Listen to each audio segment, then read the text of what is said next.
Ever wondered what it's like to be born in the wild, untamed heart of the Amazon? Picture this.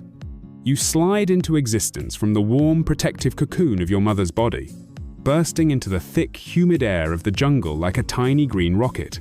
The world hits you all at outstripping leaves, buzzing insects, the distant roars of unseen beasts. You're alive, and the clock's already ticking. But here's the kicker. The second you're out, your mum's gone. No warm cuddles or life lessons. Here she ditches you like giving birth is just another chore on her jungle to-do list. You and your dozens of squirming siblings scatter into the undergrowth, tiny specks in a vast, indifferent wilderness. The Amazon doesn't roll out a welcome mat at sink or swim, and you've just been thrown into the deep end. You're small, barely a couple of feet long, with a sleek, shiny body that's, let's be honest, kind of adorable. Your big, curious eyes glint in the dim light filtering through the canopy. But don't let that fool you into feeling safe. To the predators lurking nearby, you're not cute, you're a walking appetizer. Jaguars, with their stealthy paws and bone-crushing jaws, patrol the shadows. Giant harpy eagles soar overhead, their talons itching to snatch something your size. Even crafty otters might see you as an easy target. But you've got a trick up your scaly sleeve. You're a natural-born escape artist. You slither toward the river, your tiny body cutting through the damp earth like a whisper. The water's your sanctuary, murky, brown, and swirling with secrets. You slip beneath the surface, blending into the current so perfectly that even the sharpest eyes can't spot you. It's almost fun, this game of hide-and-seek, gliding through the cool depths as fish dart past, oblivious to the danger you'll soon become. Playing in the water burns energy though, and your stomach's already rumbling. Time to get serious. Your senses, still raw and unpolished, start to tune in. You feel the subtle vibrations of life around you, the ripple of a tadpole, the flick of a tail. Then you lock onto it, a small fish, no bigger than your head, zipping through the shallows. It's the perfect starter meal. You freeze, letting the river's flow carry you closer, your body a coiled spring ready to unleash. The fish doesn't suspect a thing. Closer, closer, and then bam, your jaws snap shut with shocking speed. A blur of motion that ends with your first kill thrashing between your teeth. It's not much, just a tiny victory, but out here, every bite counts. You swallow it whole, feeling that first spark of pride. This is just the beginning. Survival in the Amazon is a race to grow big, strong, and sneaky. And you're built for it. Have you noticed your skin yet? Take a good look. It's a stunning mosaic of green and brown, swirled and speckled like the jungle floor itself. Nature's handed you the ultimate camouflage kit. Whether you're lurking in the muddy shallows or weaving through tangled roots, you're a ghost. No one sees you coming, and that's your golden ticket in this predator-packed playground.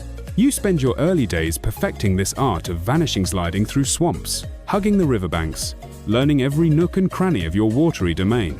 Your eyes and nostrils peek just above the surface, twin periscopes scanning for troubler opportunity. The jungle's alive around you. Monkeys chatter in the treetops. Parrots squawk in a riot of color, and the air hums with the drone of cicadas. It's chaos, but it's home. As you glide through the water one day, something catches your attention. A little rodent, maybe a mouse or an agouti, sniffing around the river's edge. Rookie mistake. Its tiny paws patter too close to your turf, and you're not about to let that slide. You go still, your body melding with the muck, every muscle primed. The rodent dips its head for a drink, totally clueless. You wait, and then strike. Your coils lash out like a whip, wrapping it tight before it can squeak. You squeeze, feeling its struggles fade. And just like that, dinner's on the table. Not a bad haul for a newbie. You gulp it down, savoring the rush of power. This is what it means to be a hunter.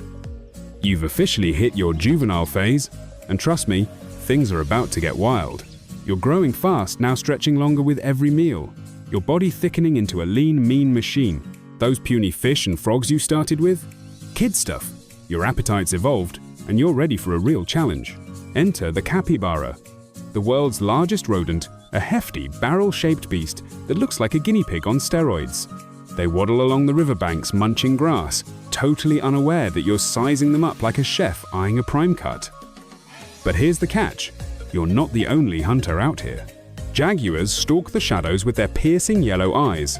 Caimans lurk in the shallows, their armored tails thrashing. Even older anacondae, your own kind, wouldn't hesitate to make you their next meal if you slip up.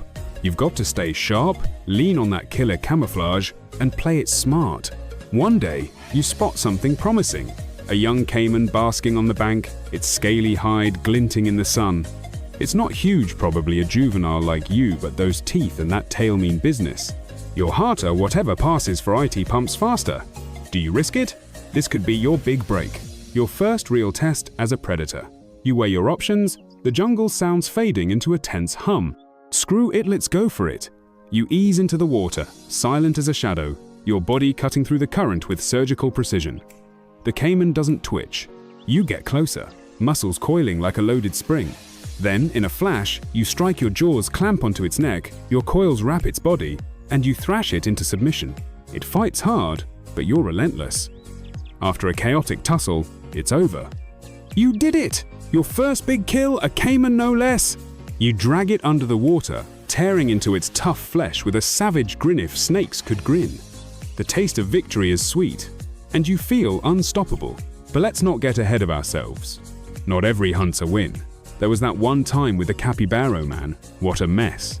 You spotted it grazing by the river, plump and perfect.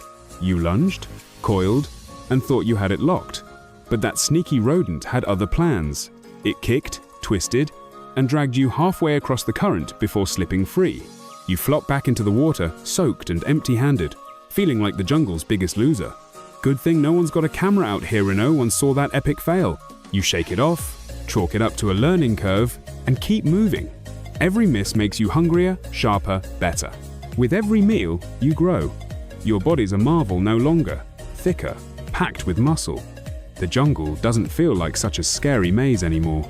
You've mastered the art of hiding in plain sight, turning patience into a weapon. You can wait hours, even days, coiled in the reeds or draped over a branch, eyes locked on the prize. One afternoon, you spot them, a group of capybaras, lazily chewing grass near the water's edge. Jackpot. You sink low, your head barely breaking the surface, a predator's silhouette against the ripples. They don't see you. You drift closer, every sense dialed to 11, the musky scent of their fur, the soft crunch of their teeth, the faint splash of their feet. You wait, and then boom, you explode from the water, coils flying, jaws wide.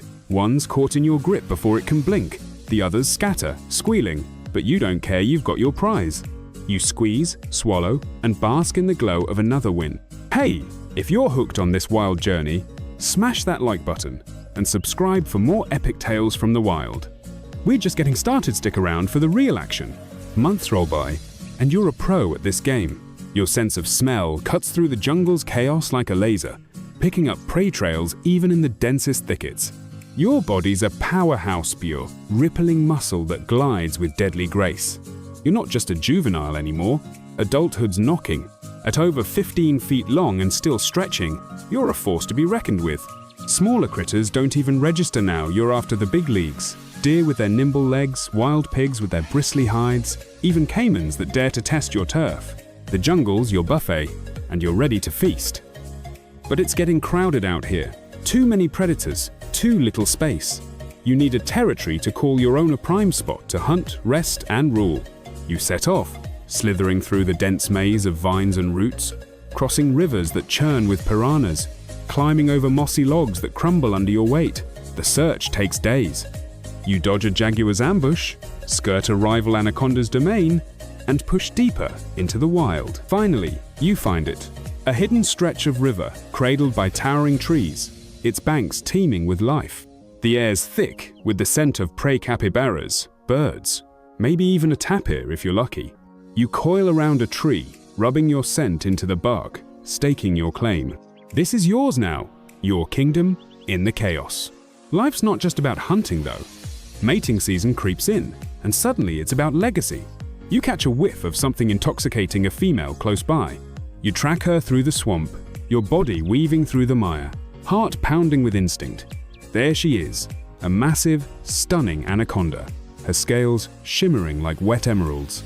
The courtship's a slow burner hypnotic dance of coils and curves. You circle each other for hours, bodies intertwining in a mesmerizing spiral, the jungle fading into a blur. It's primal, intense, almost beautiful. Then, it's done. She'll carry your genes. And months later, if you're the female, you'll birth 20 to 40 live young in a secluded nook. No eggs for you, just wriggling mini-me's, spitting images of your own start. But your role ends there. You slither away, leaving them to fate. Most won't make it past year 1, but that's the jungle's way, ruthless and raw. Time marches on, and the years start to show. You're still a powerhouse. No question your coils can crush a pig in minutes. Your jaws can snap a deer's neck clean, but you're not as quick as you used to be. That youthful fire, the one that fueled every lightning-fast strike, is flickering. You adapt, getting crafty with your moves. One day, lounging in the river's cool embrace, you spot a capybara munching grass by the shore. Back in your prime, you'd scoff at such small fry. But today, nostalgia tugs at you. It's been ages since you took one down, and there's something poetic about circling back to your roots. You go still, a statue in the water, watching it edge closer. Its guards down, its nose twitching. You strike coils flying, wrapping it tight. It's over fast. You've still got it, no doubt. But as you swallow, the thrill's muted. The hunt's still there, but you've grown in ways you can't quite name. Nothing lasts forever though. One humid afternoon, you're stalking a young deer near the water's edge. Its slender legs dance over the mud, its ears flicking. You coil, ready to pounce, every muscle screaming with intent. You lunge and miss. The deer catches your scent at the last second, bolting into the trees. You thrash after it, but your body lags, heavy with years. It's gone. You slump back into the water, chest heaving, a deep ache settling into your bones. It's your first failed hunt in ages, and it stings. Not just the miss, but the weight, the realization that time's catching up. You keep going, of course. The jungle doesn't care about your feelings. But the hunts get tougher, the misses more frequent. You're still a titan 20 feet long now, a living legend, but the spark's fading. One evening, submerged in your river, you spot another capybara. You take it down, same as always, but the rush is a shadow of what it once was. You swallow, resting in the current, and feel the truth sink in. Most anacondas don't go out in a blaze of glory, locked in some epic showdown. No, they slow down, tire out, and one day, the jungle just takes them back. You're not there yet, but you feel it coming, the quiet pull of the wild, ready to reclaim its own.